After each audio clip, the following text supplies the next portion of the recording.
Algaa gatii rakasaa gola hirribaa guutuu koomediinoo ajaa'ibaa wajjin tasriiha dirsiingii qabatee 50 qofaan Finfinnee meeshaa jalqabaaf fe'aa jiru. Algaa ajaa'ibaati 50 raajiidha meeshaa gola hirribaa hundi. warahmatullahi wabarakatuh. Shamarreen Oromoo guutuu jirra jirtu isiniin jedha amantii kutaan osoo waliin qoodini har'a kan qabadhee dhufe meeshaalee Finfinnee deemaa jiru jechuudha. Gatii rakasa taheen amma fe'aa jirra. Algaa baay'ee bareedaa ta'e meeshaa hedduu deemiti isin agarsiisuu fi jalqaba irratti dirsiingii yookiin tasriihaa isin agarsiisa.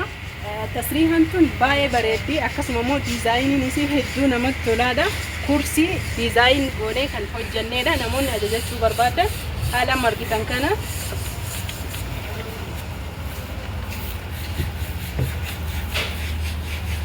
kursi irra deettanii shamarran keenya akka barbaadanitti jechuudha. Waan dibata keessanii akkasuma mootuyyuu wantoota barbaadan asirratti kaa'attanii asiin ammoo madardara isaati. Madardara gubbarraa tokko qaba. Jalatti ammoo qulfii wajjiin sanduuqni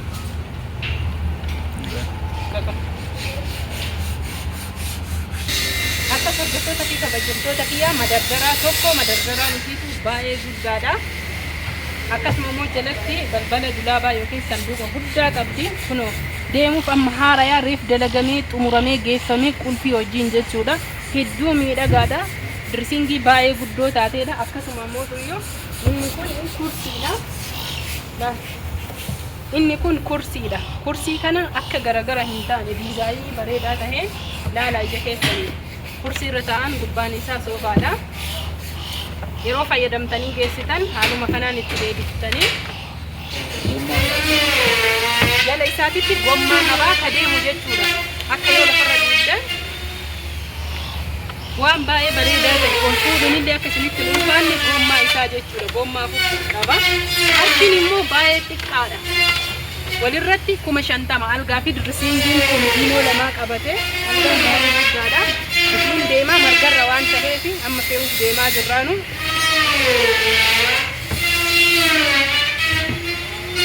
Erga jire diizaayiniin isaa akka kana jihaa kaanillee cinaan kunillee kunoo madardara baay'ee guddaa ta'e ija keessan ilaala. Waan barbaadan itti kaa'achuu itti daradarachuu dandeettanii akkasuma immoo balballi isaa sanduuqni yookiin dulaamni gara ga'aanullee baay'ee guddaadha. Waan fedhe fuudha uffata nam tokkoon fuudha jechuu yoo barbaadaniyyuu akkasuma dubartiin boorsaa keessan adda addaa wantoota adda addaa waan as keessa kaa'achuu barbaadan itti qollofachuu barbaadan fayyadamuu ni dandeettanii waan ergaa jirruu fi dirsiingiin kana fakkaata irraa daddayaa jirra isiniin jedha. Itti aansuun ammootuyyuu koomediinoo baay'ee bareedduu taate diizaayiniin isii hedduu namatti tolu akkasuma immoo baay'ee guddos miti xiqqollee miti kunoo isinis madardaraa lama qabdi. Algaan ammoo diizaayiniin isaa asiin as guddate koomediinoo tanarra kan dhufu hedduu kan namatti tolu yoo barbaadan jechuudha. Namoonni hedduun kana gaafattan kashaamaa yookiin kabaaboo algaa irratti hojjetamaa jettanii wanni isin ajajattan wanni hin hojjetamne hin jiru. Isinummaan dhugaan kootta ajajadha order godhadha. Ammas jechuudha waan baay'ee natti tole isin agarsiisuu barbaadurraa algaa jechuu shamarran keenya dibata adda addaa halkanii namoonni dibatuu barbaadan kunoo asitti jechuudha mataa keessan duratti as dhiyeessi. Asitti akka jechuun inni kun baay'ee hin kufneef qabata silsilata asii godhanii akkasuma immoo waan barbaadan as keessatti daradarachuu dandeettanii tokkoyyoo osoo hin tahin lama isiniin jedha. Isa kana sirriitti isin agarsiisuu barbaada. Algaa jalqabaaf jechuu baay'ee bareedaa tahe diizaayiniin isaa mukni isaallee baay'ee jechuudha furdaa kan tahe akkasuma immoo qarshiin isaa rakasaa jalqabaaf jechuu kan ajajne Finfinnee kan deemaa jiru akkasuma meeshaa jalqabaaf Finfinnee ergaa jirru irraa ija keessanii ilaaltanii akka ajajattan barbaannaa isiniin jedha.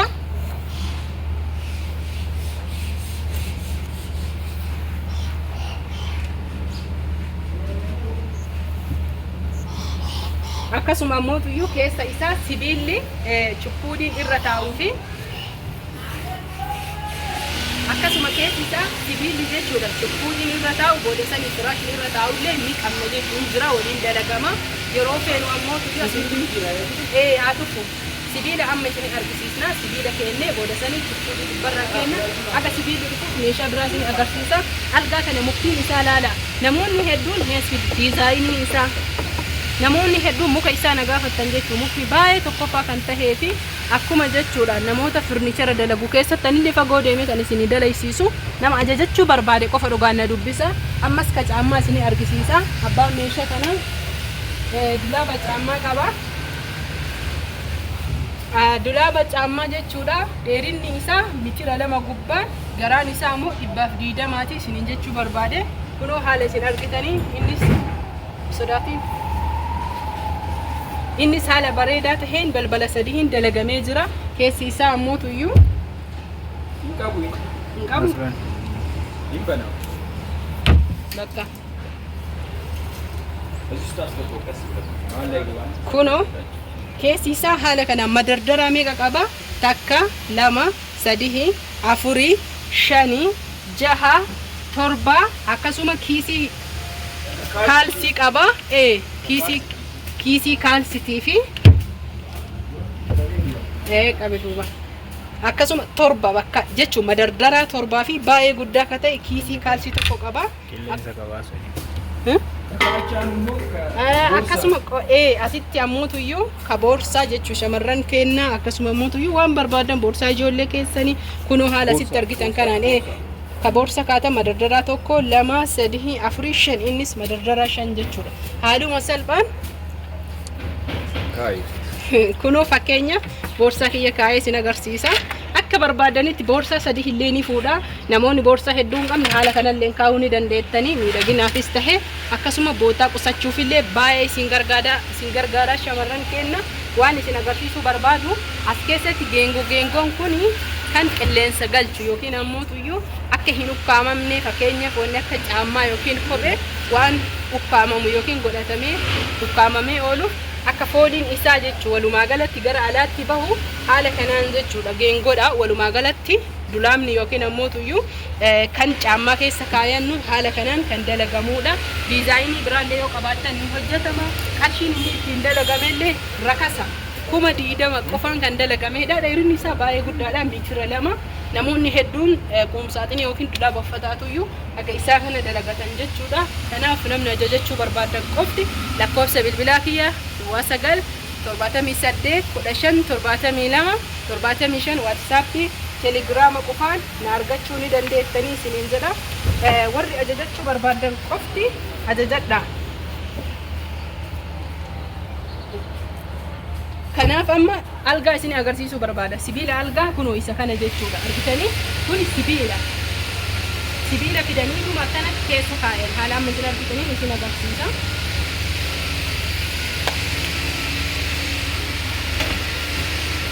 baay'ee hin ulfaatu inni garuu sibiila malee baay'ee hin ulfaatu sibiila fayyadamee kan dalagamuudha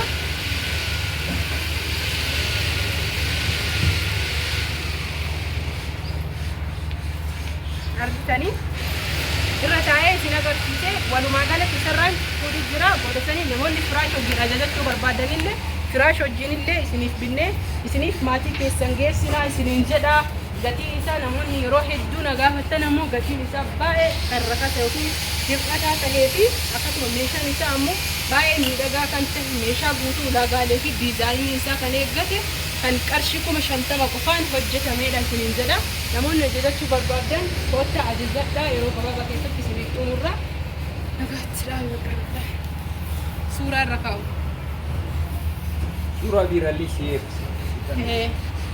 suuraa irra kaa'u yeroo gara alaa baafnee hiinuudha yeroo hedduu viidiyoo kana isinii waraabuudha kallattimaan bakka furnichara irraa baafnutti isiniif waraabne hordoftoota fi kabajamtoota kiyya viidiyoo kana laaltaniin jechuu hiriyoota keessanii sheer godhuun akkasuma immoo tuyyuu namoonni ajajachuu barbaadan bichaani ammoo asirratti wanni kana isinii waraabeefan nama meeqatuyyuu baadhataa dadhabbiin akkamii akka sirriitti hubattaniif bitamee qofa haala salphaa fi karaa salphaan hin ga'u namoonni meeshaa kana baatan nama hedduudha isiniin jechuu barbaade meeshaan kunniin meeshaa eegumsa cimaa barbaaduu fi akkasuma immoo qulqullinaan eeggamee galuudha namoonni dhibbatti barbaadan qofti lakkoofsa bilbilaa kiyya duwwaa 9781572 torbaatamii lama torbaatamii shaniin waatsaappii telegiraama iimoon dhufuu ni dandeettani. Koomantii jalan namoonni tokko tokko ani waatsaappiin qabu jettani rakkoo qabu telegiraamaan koottu namni telegiraama hin beekne iimoon kootta namni iimoo hin dandeenye feesbuuk ni kiyya asuma yuutuuba kiyya jala Ummu Razaan ka jedhutu jira maqama yuutuuba kiyyaa jechuu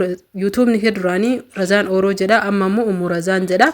Kanaaf hordoftoota fi kabajamtoota kiyya karaa salphaa taheen namni meeshaa akkanaa bareedaa kana ajajachuu barbaadan koottaa meeshaan kun kadeemu Finfinneedha. Anillee jalqabaaf hojii kiyya Finfinnee kan ergaa jirudha. Kana jechuun meeshaa kiyya yookiin onlaayiniidhaan jaalatee namni biyya keessa na ajajachuun jalqabaa fi diizaayinii ufii jaalatte bareedaa akka ta'e jettee shamarreen takka qashtiin jechuudha. Tigisti dhiifama tigisti ta jedhamtuudha. Tigisti tuna ajajatee isiniin jedhaa Finfinneedha. Tigisti meeshaa ufii jaalattu dubartiif ka hin ta'a jette diizaayinii feetenaan jette sababa saniif algaa kanneen algaan tigisti banamuu akkasuma mootuyyuu dirisiingii yookiin tasriihaan koomidiinoo bareedaa akka qabaattu godhe laayik sheer waliif godha horaa bulaa.